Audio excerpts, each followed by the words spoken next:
How's it going? What's the morale like in the locker room after 2 consecutive wins? I would say the morale is good. We're starting to try to find ourselves and find our identity. So after these last 2 wins, the morale has been great. And how do you use this Saturday as preparation for the next SEC game?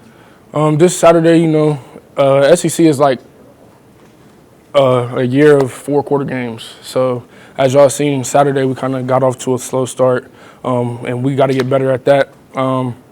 But as far as, using last game as a stepping stone for, that was our first SEC W. So we want to take that to heart. But at the same time, we can't, we got to leave that in the past. We got to get better and continue to move forward. And talking about the opening of the last game, what do you think needs to happen to get the team going earlier? It's just, we got to continue to, what Coach Kelly says, consistent application of our process, staying locked into our keys, just mainly just staying locked in. The game plan's there, everything's there. We just got to make sure we're staying locked in and gelled up. Is it harder to block for a quarterback that likes to run and move around the pocket than kind of like a pocket passer? I would say no. I find it easier to me. You never know what you're going to get from a defense with a quarterback like that. You might get a spy. You might get somebody who's trying to blitz him very heavily. But Jaden uses his feet very, very well for us, in particular as an offensive line, to, kind of get something out of nothing when there's nothing there. You know what I'm saying? So for me, I think it's easier to play with a quarterback like that. Do you feel like y'all's progression as a unit the last 3 weeks is constantly getting better and better? Yeah, for sure. I mean, the past 3 weeks we've had different guys and different bodies in there.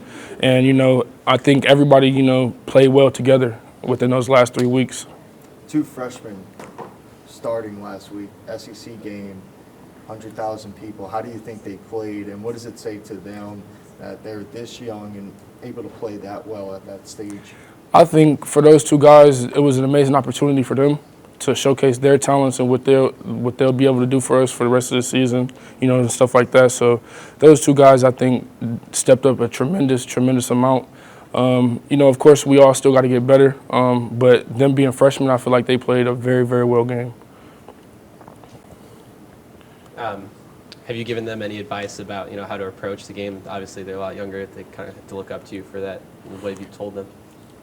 Yeah, I would say I give them a lot of advice. Will, Emery, those 2 guys are young, but they know how to approach the game of football. You know what I'm saying? Like, you get young guys that come in here, they don't really know what to expect from college ball, but Emery and Will, they came in here physically gifted, physically ready to play the game. Mentally, they were ready. They're coming in the meetings early, trying to get extra time and asking those extra questions, and then staying up under the veterans, like guys like me or Anthony Bradford, like asking them, like, hey, how do y'all get through this or how do y'all get through that? And we just tell them, like, you got to keep your head down and just work consistently every day.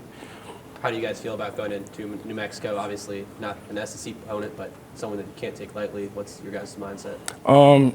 It's all about us. That's how we take every week. Mississippi State, it doesn't matter who we play. We start with us. It's all about us first. We correct ourselves first, and then we worry about New Mexico State. Like I said, it's a very respectable opponent. Same type of defense as last week as we played. I believe the Mississippi State GA the Mississippi State defensive coordinator was the GA under the defensive coordinator at New Mexico State. So I'll be expecting to see a lot of the same things. But like I said, we just focus on ourselves at this point. You guys use a lot of different running backs. Does it make it any different for you when you're blocking for them, when a guy's maybe faster or likes to go into holes harder? No, it doesn't make it any different. We just, try to execute our job the best we can and give those running backs the opportunity to make plays.